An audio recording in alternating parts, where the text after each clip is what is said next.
We've been looking at Ecclesiastes. I guess the bulletin title is Under the Sun. The concept being, as we go through the life that we're living and we think about the timeline that we're living in and how to make sense of it all, there is a book of the Bible that gives wisdom for us to think about what really matters. And we look at Ecclesiastes with this theme of, here's what you're going to view in life just in the natural ecosystem under the sun that you're living in. So the whole book is written with a view on a man's journey through life, all of his ups and downs and gains and losses. And he says, if it's only under the sun, here's what I share with you. And Ecclesiastes 5, one of the questions that we're asking week by week is, what really matters? You guys all answer that question with the way you spend your time and the people that you call and the things that you do with your free time and the money that you spend. You're answering with, whether you know it or not, this is what I think matters. And last week, we started Ecclesiastes chapter 5, the view of this chapter, to say what really matters when it comes to how we worship God. And time again, the writer of Ecclesiastes is going to say, if it looks like this, if it's only under the sun, if there's no real honoring of God with your religion or your pursuit of God, it is vanity or meaninglessness. And so we got through half the chapter and we came to this break point. In fact, in Ecclesiastes 5, verse 6, he says, don't make excuses as to why you don't serve God, lest the work of your hands be destroyed in his anger. And I was like, okay, have a great week, everyone. And we left it at that. What is that getting at? What does it mean, lest the work of your hands be utterly destroyed by the anger of God? Well, and I think we can use even what we just did with this testimony of life after death. It's like there's a man who now has a new view of how precious his life under the sun is. And you all have moments that God will use in your life to bring you to a place where you say, oh my goodness, God, I was living life under the sun apart from you, but now I know that real meaningful relationships under the sun have to do with you. And that's where we left off, making a vow to God. You come here, you listen to the word preached, you think about the circumstance of your life, and you say, like this young man, I just want to live for God now. And then what happens? The verse we just read says, sometimes you make a vow and then your flesh makes an excuse. God, I just want to live with you, new lease on life, new lease on my marriage, new lease on the purpose of what I'm doing. I still have a window of time that I can be used by God, and then something happens where you're like, but I'm not going to do it right now. That's where we left off, and now Solomon is going to use that cliffhanger, that the work of your hands can be destroyed, to have a conversation about one of the most popular ways that you will make an excuse as to why you wouldn't fulfill your vow to God, why you wouldn't live your life aiming for the perfect center of his will, knowing that anything else is meaninglessness. And so then he segues to say, as my Bible will call the remainder of chapter 5 and into verse 6, the vanity of gain and honor. And isn't that how it goes so often? Brought to your knees, make a vow before God, and then you, with your new lease on life, you're like, well, can I just rebuild a little bit of my life on this side of heaven, under the sun? Why don't I just take just a minute to build up my resources, to expand my portfolio? I'll get back to my vow once I've set up my kingdom. Anybody felt that way? Some of you, as you go through the tightening belt of our country right now, you might be thinking, okay, I got to save up because the future looks bleak. I'm not saying you're wrong. Some of you are thinking right now, what I really need more than anything in my life is just a little bit more in my savings, a little bit more in my fund to start a business, a little bit more in my ability to gain a net worth so that I can do the things that I'm really after. And so often, the excuse is attached to a dollar sign. And so now we're going to have that conversation, reminding you of the man who writes this, because I believe experience is the best teacher. And some of you are like, I don't know my relationship with wealth, honor, and gain yet because I've never tasted it. And so it's worth pointing out again that Solomon is someone, as we've said, week by week, he's got his leather journal out and he's got his pipe that's just contemplating life. Last week, he stood outside of the gates of the temple. And last week he looked as people were rushing into church and he says, what is this really about? This week, he's got his journal and he's got his pipe for thinking, and now he's sitting outside of the palace. And he's watching those who have gained their wealth and all of the things that they're doing with their life. And he's thinking about his own life. Let's put it into that context so that we read all of this not as a potential thing that might happen as you gain wealth, but as a warning for anyone who tries to grasp at honor and gain under the sun without God, as though that will satisfy us. And we read Solomon this morning, he says, I tried it all. Here's what will happen. Some of you relate to this and say, you're right. I have experienced wealth, and this is what happens as your wealth grows. Some of you will have to listen to this by faith and say, okay, Lord, prevent me from being tempted into the excuse of living for you with the temptation that I need to find honor and gain before that happens. And it starts in verse 8. He says, if you see the oppression of the poor and the violent perversion of justice and righteousness in a province, do not marvel at the matter. For high official watches over high official, the high officials are over them. Moreover, the profit of the land is for all. Even the king is served from the field. He starts by saying, okay, there's an oppression, injustice, and profit of the land, and there's really a ladder that everybody fits in on. You know, you look out and you see, well, the poor people are being taken advantage of.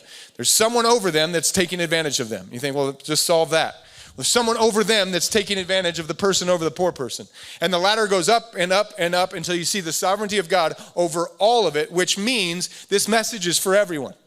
All of you are rich compared to the majority of the world. And all of you could use the excuse, but there's somebody over me that's really the problem.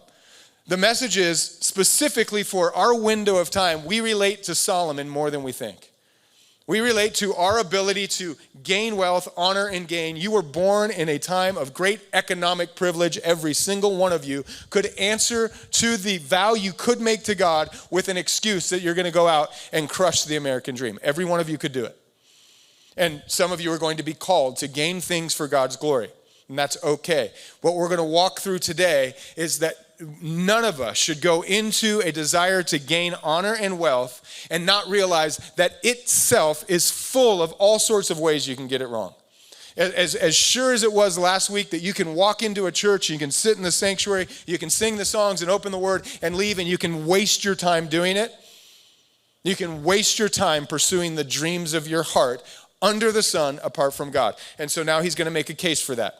In his experience and some of your experiences, you can nod along and say, this is what happens, that most people, hoping they win the lottery so that all their problems will be solved, aren't always thinking through when they're after wealth apart from the will of God. Verse 10, he who loves silver will not be satisfied with silver, nor he who loves abundance with increase. This also is vanity. So lesson number one, the lottery will not satisfy you.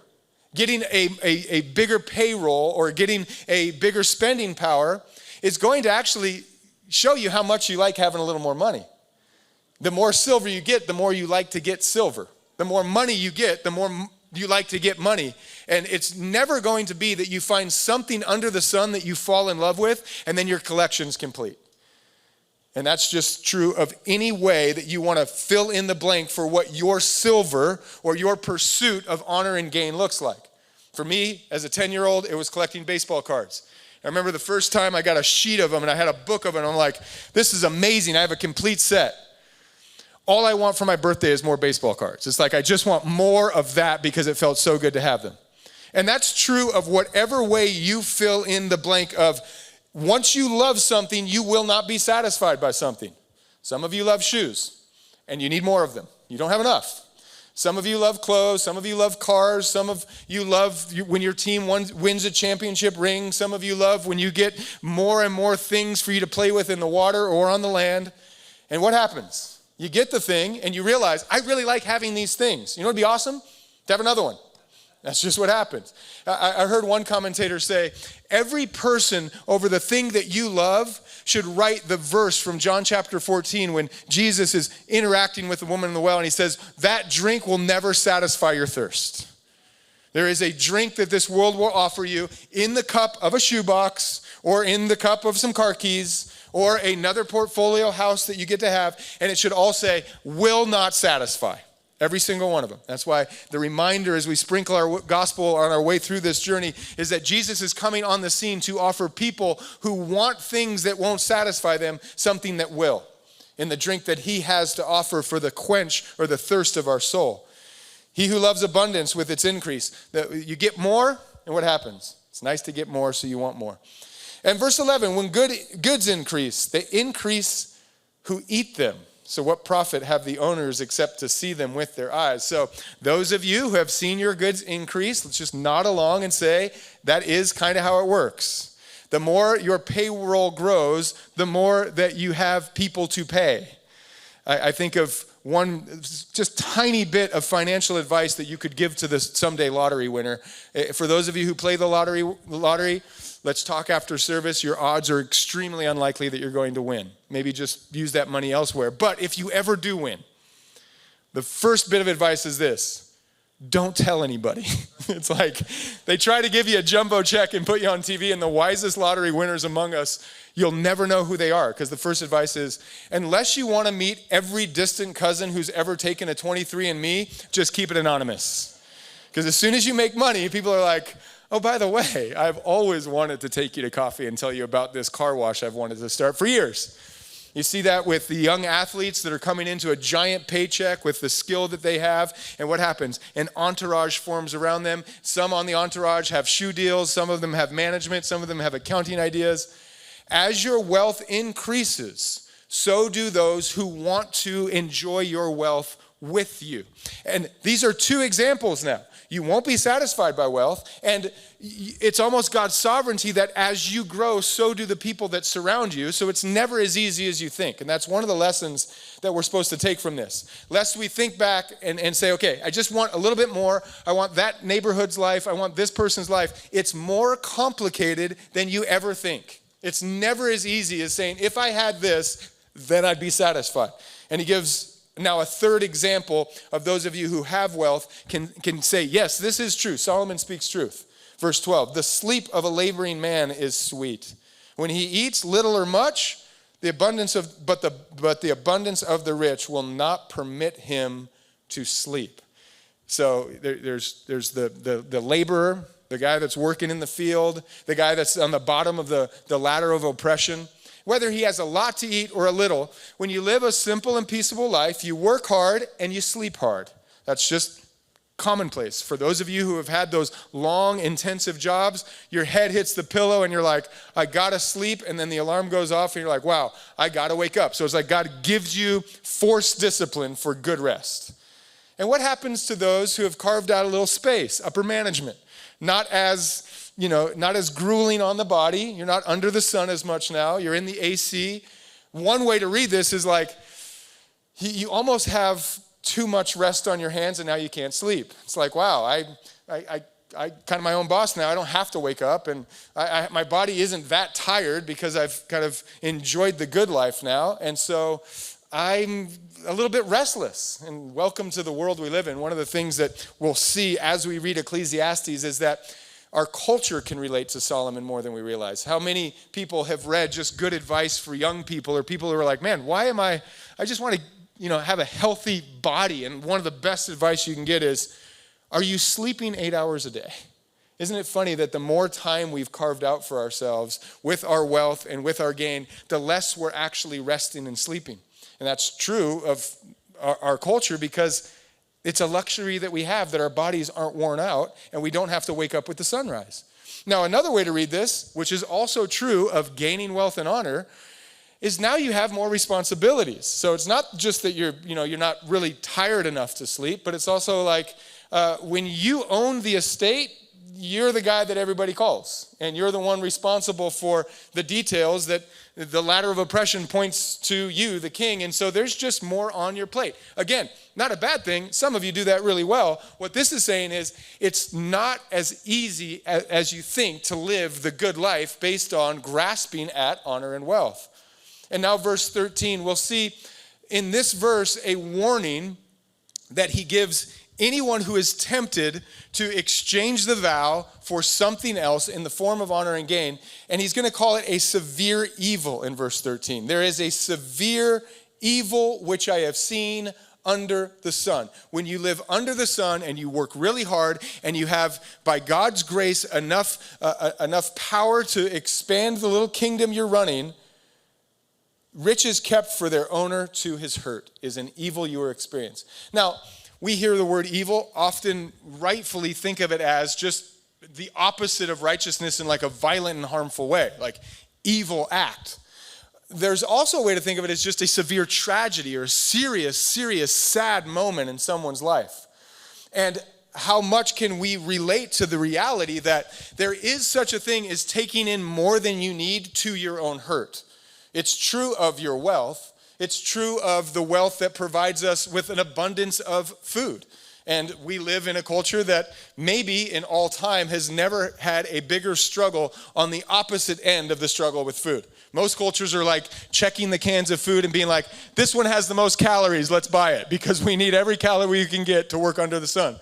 Our culture is like, how can we shave all the calories because we have so much abundance, we now have food to our hurt. And it's certainly true, if we're not careful, about the way we chase after the American dream of honor, gain, and wealth.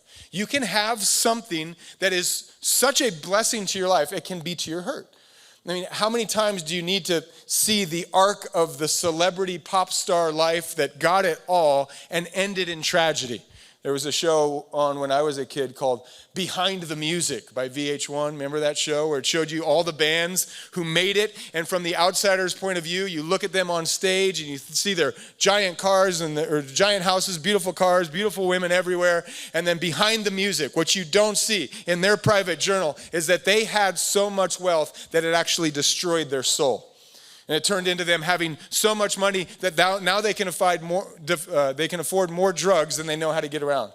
Now they can afford more parties. Now they can find themselves in relationships with other people who have too much wealth. And how many times have we seen the trajectory of stardom turn into the just tragedy of broken marriages and broken father and son relationships? And then you get the mess of the lawyers involved because wherever there's a will, there's a relative, and they're just fighting over everything, right? You have so much that it crushes your life. And yet, after all of that, no matter how many times we go through the checkout line in the grocery store and we see another headline of the couples crying and breaking up and having more wealth than their soul knew what to do with, we can still sit back. Nothing new under the sun. From Solomon to 2022, we can still sit back and say, what I really need is a little bit more wealth, honor, and gain under the sun. On this side of heaven, I am not ready to exchange my reputation for the reputation of the carpenter who came to serve others. I just want to make sure I won't go so far as to let it ruin my marriage and break the relationship I have with my kids and put me into rehab. I know my limits. I just need a little more. He's like, this is a great tragedy. There is a possibility for you to have so much that it'll crush your soul. And then he says in verse 14, but those riches perish through misfortune. When he begets a son, there is nothing to his hand. As he came from his mother's womb, naked shall he return, to go as he came, and he shall take nothing from him which he may carry away in his hand. And this also is a severe tragedy. And now remember, Solomon is writing this, journaling with just life under the sun. Think about how unfair it would be from Solomon's view to work so hard and to gain so much and to have wealth that begins to eat you from the inside out, and then all of a sudden misfortune comes and it's gone. And then he realized that misfortune isn't an if, it's a when. It will happen. Jesus says you store up treasure for yourself and you're going to have rust and moth and thieves. They're going to come. Misfortune comes and it grows and it goes. And the final misfortune that will come for every one of our portfolios is in fact death. That's why he says, misfortune comes and all this stuff that I work so hard to get is eventually going to be gone. And I'm going to go back and to meet my maker with the exact same thing that I came with, which is nothing. And I can make an absolute prediction over every one of your lives right now. You came with nothing. Everyone enters the world with nothing.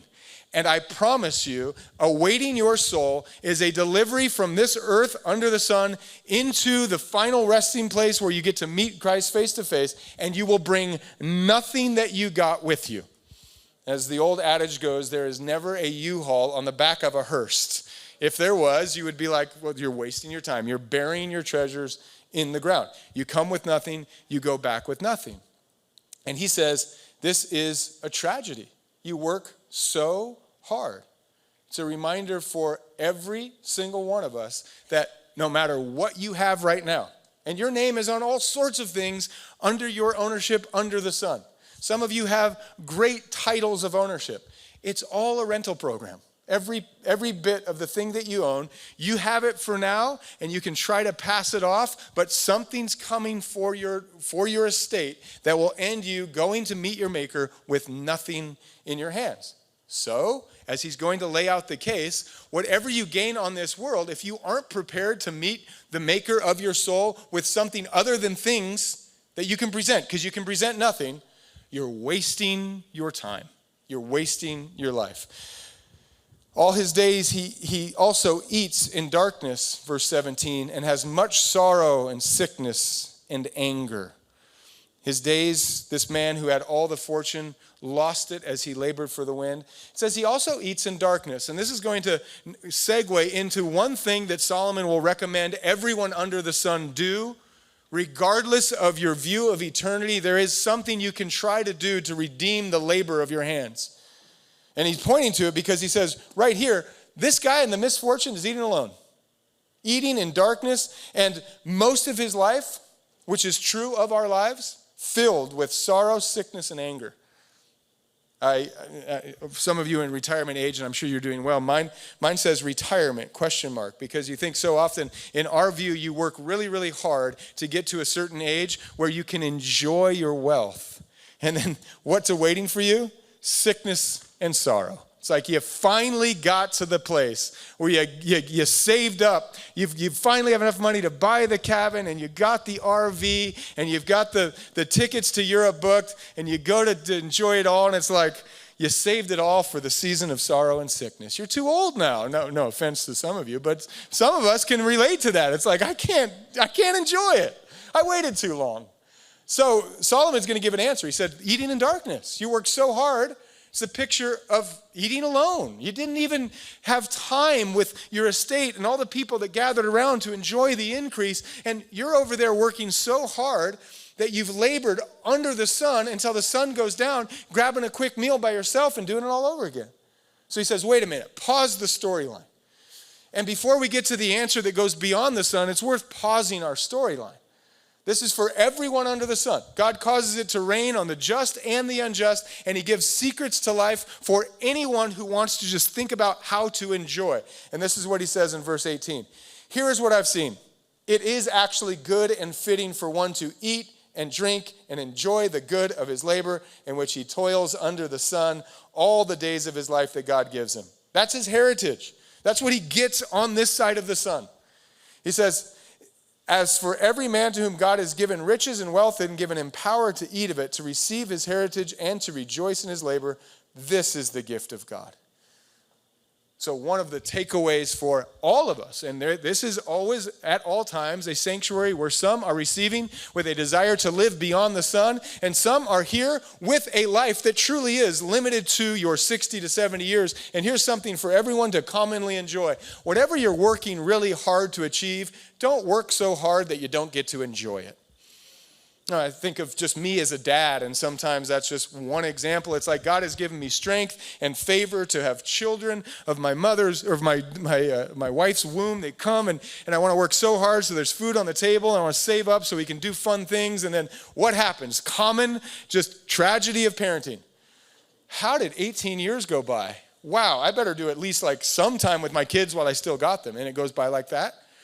And we forget to enjoy all the hard work that we're putting it towards. And it's the same for every vocation that you're in. You work so hard and you labor with the gift of God's resources that he gives you. And Solomon's saying, if nothing else, stop what you're doing, break some bread, and enjoy the moment of your life. And biblically speaking, the design of God is to do this very thing. I think we would all do well to read Ecclesiastes and make just that advice from verse 18 a measurement for the health of our families and our relationships. Are we working so hard that we eat in darkness? Or are we working hard so that we have enough time, money to buy some groceries and some good drinks and invite people over and enjoy the fruit of our labor? And the biblical design for that was one day a week. God's people were supposed to do that very thing. And of course, like anything under the sun, it can turn into a vain pursuit. It was called the Sabbath. Jesus came on the scene and it had lost all meaning because it became a way to work for God's favor when they were supposed to be resting in God's blessing. So Jesus comes on the scene and says, you missed the point. Sabbath was created for us, not us for the Sabbath. And sometimes we read Jesus in his punk rock way, kind of restoring the heart of that and think, well, then we can just Sabbath when we feel like it. But what happens? We get pulled into the tide of wealth, gain, and honor, and we have no time to actually enjoy the fruit of our labor. And so there is a healthy rhythm to say, God, I trust you so much that on this day, all the work will cease. And I will enjoy this day that you have made, and I will break bread, and I will rejoice in your goodness. And if that is what you can do this week, it says that is a gift of God. So shout out to 4th of July. Do it tomorrow. It's like celebrate the day that God gives you. You've got money to buy food. You've got some friends to be with. That is a perfect example of saying, if nothing else, enjoy the life that God has given you by rejoicing and breaking bread. And then it comes with another, wait, there's more bonus feature to enjoying your life. Look what it says will happen. For in verse 20, for he will not dwell unduly on all the days of his life, because God keeps him busy with the joy of his heart. So read that again. If you're feasting and rejoicing and thanking God for the work that you have and taking time to enjoy it, you will not dwell unduly on the days of your life. Think about the read of Ecclesiastes, and as Solomon goes from the temple to the palace to the field and just thinks all about life, he's filling up his mind with meaninglessness. He's just overthinking everything. One of the first meetings I got to have after I got back from the Congo was with someone who had carved out enough time in his life because of the place that God has given him. He's got enough money to pay rent and only work a couple days, and he's got a lot of time to think. And in his thinking, he's wondering about how to solve the climate and how to figure out all of the politics and how to relate to Christians and how to relate to non-Christians, and all good questions in their own little God-given grace. But if all you do is think about those things, you have so much time that you're thinking, solving nothing and not living. Sound familiar to the age that we live in? We have a generation of people, because of the blessings of where God has placed them in, have so much time to think about life that they spend time unduly wondering about it, and they find everything eventually to be meaninglessness. And then Solomon says, why don't you eat food, spend time with people, and stop thinking about your own life so much? And then you will find that God is good and life is worth enjoying. So one thing we can model is like, can we fill up our hearts with the joy that God gives us so we don't just think about the despondence of the world we live in this day and age? Verse 1 of chapter 6. There is an evil which I have seen under the sun. Another great tragedy. If this happens, it's like this life under the sun was a total waste. A man to whom God has given riches and wealth and honor so that he lacks nothing for himself. See, it says God gave it to him. He's got everything. And yet God doesn't give him the power to eat of it, but a foreigner comes and consumes it. This is vanity and an evil affliction. This is really the third time Solomon says something like this. One is that you have so much abundance you can do nothing but stare at it. And then he says you have so much wealth that it actually starts eating you alive. You can't actually enjoy it because it hurts you. And now he says, here's a tragedy. Someone has everything they could ever want, but they never move on it. They never do anything with it. It just sits for their eyes to see, and there's no one enjoying it. And eventually what will happen is they will live their whole life not enjoying the life that God has blessed them with, and someone else will come. So I thought of a very crude example for this last service, but I'll say it again because I love Ferris Bueller's Day Off. Remember that movie? Classic from the 80s. Ferris was this guy who wanted to live life with joy, even if it meant skipping school. Don't do that, kids, but he has a best friend, and what does a best friend have? He's got a wealthy father in a giant mansion of a house. He unduly thinks about the meaninglessness of life, and he's got this fancy car that no one is allowed to drive. Why? Because if you have a vintage Ferrari, you can't drive it. It's like too nice to drive. It's cherry red, low miles. The less you drive it, the more it's worth. So you sit back and do nothing. How many of us have those in our life? And then someone comes along named Ferris Bueller, and he's like, let's drive it. Let's take it out on the road. And they take it into downtown Chicago and they park it. And literally some foreign dudes that were working the parking lot were like, we'll enjoy it for you. And they spin all around Chicago. And the movie kind of pinnacles with Cameron, who owned the vehicle, like, I've ruined my life. I've spent the thing that I wasn't supposed to spend. I've used the thing that's lost its value because it got used. And how many people in our world are building up things that they want to stare at but never use? More cars than they can drive, more houses than they can live in, more shoes than they can wear, more clothes than they can style. And of course, all of us should hear that practically, because this is written very practically. And then I can't help but think about it just in the riches and the abundance of the spiritual gifts that God has given us. God has put you into a generation, into a time and space where you have the wealth and the knowledge of God that may be unparalleled. You have any sermon on any topic of the Bible at your fingertips. You have biblical teaching just like, here you go. You have churches on every corner you can go to.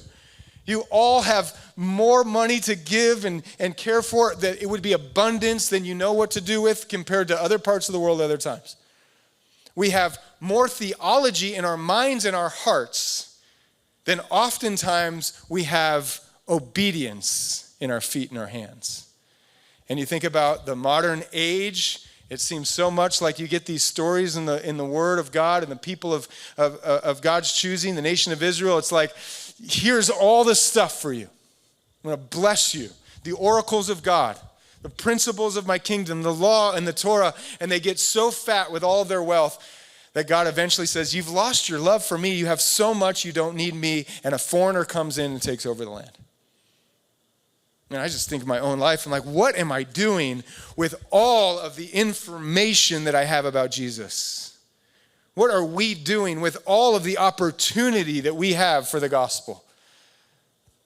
Now, I praise God. I'm grateful that we get to pray for missionaries and we get to go and send kids to Oaxaca and Mexico. So this is like, praise God for the ways that we obey the call and we don't just store up knowledge of God in our hearts and do nothing with it. But look around. This is the danger of our generation, that we would have more wealth than we know what to do with, and then we do nothing. Just get smarter and more theologically sound and more doctrinally acute, and we do nothing with it. And so God says, I'm going to send it to somebody else who would receive it like a child of faith and just share it. When we get back from the Congo, I just fell in love with Gene. I can't wait for you guys to see more of him. He's the pastor of the Congolese Fellowship, and he's just stirred in his heart, and he felt so just burdened to take all of the resources that God gave him by bringing him to Boise and giving him all of the resources of the church community and just our city and just blessing him. He's like, I get to my people, and I just want to give it all to them. I just want to share what I've been given, freely receive and freely given. And so he gets back, and I run up to Gene the first time I saw him. I was like, how was your first day back? He's like, awesome. I went down to the connector and I held up a sign that says, Jesus loves you. Because I just could not help but say to anyone who would listen, I've been given the freedom of Christ and the freedom of speech. And he just stood on a sign. Maybe some of you saw him honked at him. I'm like, yeah, Jesus loves you. He's like, I just don't want to waste my life. I don't want to waste what God has given me and do nothing. Now, I don't know how effective that was. I don't know what that accomplished. But in my brother, I just see someone who doesn't want to sit on the treasure of the kingdom of God. And here's now the real tragedy in the way that we have to read Ecclesiastes.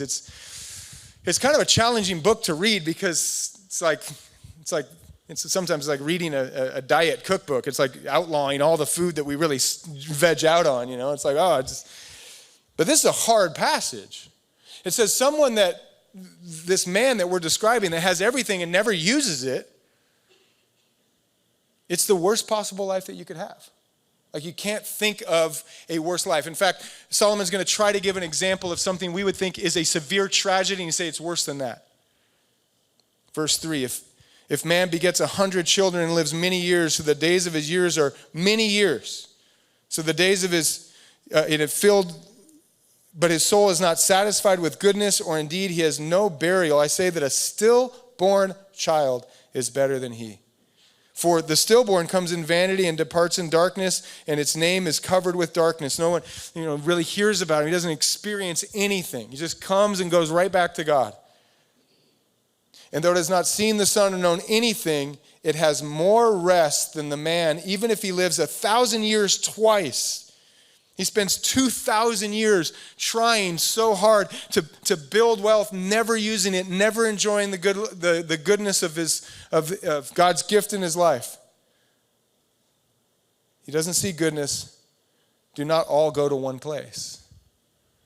This is, again, we've said this before, the preacher of Ecclesiastes' job is to affirm a fact in your life that apart from Christ, you are wasting your life, and it doesn't matter how long you live, it doesn't matter how much you gain, it doesn't matter what you're able to work and accomplish under the sun. It is just like a stillborn who comes to nameless. He gets no identity in this under the life world and goes back to God. Same it is with you.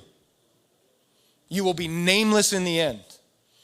All the stuff that you put around yourself as your identity will be gone back into the shadows. Anything that any one of us do to gain honor and wealth apart from the perfect will of God to bring him glory, to receive his love, and to share it with the people he sends us to is a waste of a life. It's so hard to preach. I read it, I'm like, I just want to live it, Lord. I hope I don't have a giant plank in my eye as I share this, but we are wasting our life apart from Christ. Verse 7, all the labor of man is for his mouth, and yet the soul is never satisfied. For the more has the wise man than the fool, and the poor man who knows how to walk before the living. The wise and the fool under the sun will end the same. The poor and the rich, all the same. Better is the sight of the eyes than the wandering of desire. This also is vanity and grasping at the wind. He's trying to offer these moments of wisdom to keep our head above water. It's better to just focus on what you got than all of these desires to be great. All of those desires will be vanity as well. Verse 10, whatever one is, he has been named already. For it is known that he is man, and he cannot contend with him who is mightier than he. Since there are many things that increase vanity, how is man the better? This is a beginning of us, I hope, hearing this in a heart to just open our hands and say, God, who am I to wrestle with my maker? God is mightier than the one who would contend with him. And that is, in a sense, what is happening as we shift from the vow to do anything from God, and then our flesh takes over and we make an excuse and we say, what about this? In a sense, what you're saying is, God, whatever your good works for me to walk in are, whatever your plan would be, whatever the gift of the Spirit you want to put in me to give you glory is, I just want to shift it slightly and work really hard to enhance it or to do it my way over here with my own resources and my own plans and my own map for my life, which includes honor and glory under the sun. He says, you're contending with your maker. You cannot, in the sovereignty of God, shake the destiny that he has for you. And this is how I mean that. It's like Paul says to the Athenians that God has set in place the time of our dwelling and the boundaries of our life. So you live within a window of time that you clearly cannot shake.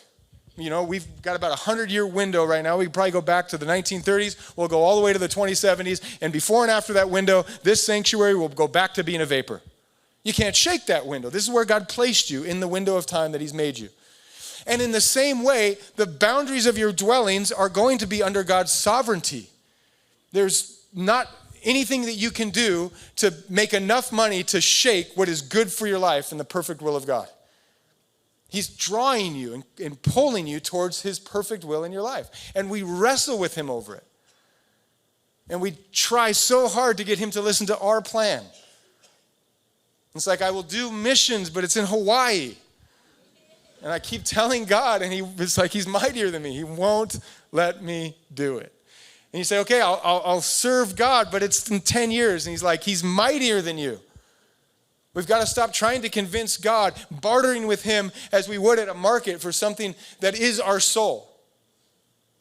He's our maker. He has placed us in our time, in our boundaries. And the best thing that we can do with our life, other than grasp at the wind under the sun, is to say, okay, God, what do you want?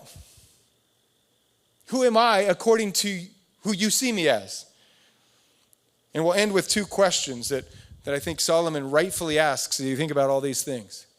As you wrestle with what you want to do with your life, where you want to be, what you'd like to buy and afford, and the neighborhood you'd like to live in, and the car you'd like to drive. The easy life is not as easy as you think. And it's also not as good for you as you think. Look what he says in verse 12. For who knows what is good for man in life? Who really knows if all of your striving and all of your desire to do things under the sun according to what you really think would be good, just a little bit more? Are you sure? Does the pop star who had the extreme rise to fame and came crashing down, do they look back and think, man, I'm not so sure I made the right decision with my life? The person who, married and it's like, I just like different marriage, and are you sure that you know what you're doing with your life? God has placed you somewhere so unique to his purposes. And the very first sin in the very beginning of the fall in the garden is to say, did God really say that? Is God holding back something from you? Is that untouchable fruit something you should look at and desire, and maybe it would be good for your life? Who's to say what is good for your life? You've got to answer that question in the depths of your heart. Who's to say what is good for your life? If you answer that God is your maker, then you should listen to his word. And you should listen to his word preached over your life. You should listen to the counsel that he offers you through the gift of his Spirit and your brothers and sisters and say, these are the ways that I answer who knows what is good for my life. If you don't know the creator God that we came here to worship this morning, you got to answer the question in a different way. And you got to wrestle with your own journal and your own pipe and your own life and try to figure out what is good for your life, because it's really hard to know what's around the bend of the future. And then he asks this other question. Who can tell man what will happen to him after him under the sun? I think he's getting at two questions. One, you work so hard to get the stuff that you want and you can't take it with you because we all go back naked. So, really good question for all of your hard work and all of your gains and all of your estate holdings. Who's to say what's going to happen to you with all the people that you leave it to? You can meet with the lawyer that helps you plan your estate, and you can put the trustees on the board. And you really don't know. Who's to say what will happen to this little tiny church building when all of our lives go back to our maker and we're like, I hope we pass the baton to someone who would preach the gospel and send people on the Great Commission. But we don't know. And who's to say what it'll look like in your family? It's like you got your favorite car and you're like, I know I'm going to give it to this kid, and he's wrecks it into a tree. You don't know. And then the more serious question, who's to say not just what happens to your stuff under the sun, but what happens to you? What happens to your soul after the window closes and you're no longer living only in the reality of under the sun? That is a question that you have to answer. who knows what is good for your life now, and who knows what will come of your life after this life ends. So believers, we come to church, and I hope we come to enter into the presence of God so that our joy is just overflowing in him. And then we come once again to all the ways like sheep. We leave the sanctuary and we go like this all the time. We come back to the center of God's will. The center of God's will is for you to know that your days are numbered, that you would have a heart of wisdom, and to know that you will meet him. To live your life today in worship of him, rejoicing in the life that he gives you as a gift, knowing that you will meet God. Hebrews chapter 9. It has been appointed for men to die once, but after this comes judgment. Judge me, Lord. Judge me now in what I'm after. Judge me as I grasp at the wind. Judge me as I pursue you and walk prudently to your house. Judge me as I open your word. Judge me as I love my neighbor. I know there will be a day when I give an account of all the wealth that you gave me according to your good gift in my life. I can't wait to show you my receipts. Right, believers? That's what we come to be refreshed in. And for those who are not yet believers, you live under the sun. You live in this world, and you're not sure what comes after. You have come into a place, we proclaim in faith, that God has revealed to us the answer of your soul. You have a maker. He made you with a sovereign purpose and a plan for your life. Part of it included this morning, rejoicing. And he brought you here this morning so that you would be without excuse. You were told, at least this morning, that God knows you and God loves you. God has made a plan out of your life for good works that you would walk in. God has made a way for you to receive him freely, not because of anything you've done. All of your work apart from him is grasping at the wind, but he has made a way for you to be part of his family by accepting the free gift of his salvation. And he's also made you to hear that someday you will actually meet him face to face. And he will say, what did you do? Remember that Sunday in July of 2022 when I sent a messenger to tell you about this day that I appointed you to meet me. What did you do? And you can say, I got a bunch of cars. And I had amazing stocks. I have houses all across the country you placed me in. And you'll have nothing in your hands to prove it. Or you can say, I believed in the finished work of your Son, that he lived the life of ultimate purpose without any vanity involved. He lived life perfectly to find the one thing under the sun that would have any value, which is to do what he was designed to do, love the Father perfectly and love everyone, laying down his life. The second half of Hebrews chapter 9 says, Christ was offered once to bear the sins of the many. To those who eagerly wait for him, he will appear a second time, apart from sin, for salvation. Life under the sun ends when you receive the Son of God into your life. Now eagerly waiting for the eternity that God is preparing for each one of us who believe. Anything apart from that is grasping at the wind. Bill Gates will have a very fancy funeral and nothing to show for his life if he does not commit his heart and mind to Christ. And it is true of every single one of us. Life under the sun, even with great wealth and honor, meaningless. Our only hope is to know the Son of God who came to bring life and life more abundant. Believers, we just celebrate that. We rejoice in that. We take communion. We say, okay, God, once again, I consume the life of Christ, his body and his blood, making sense of all of my vain pursuits, forgiven so that I can live.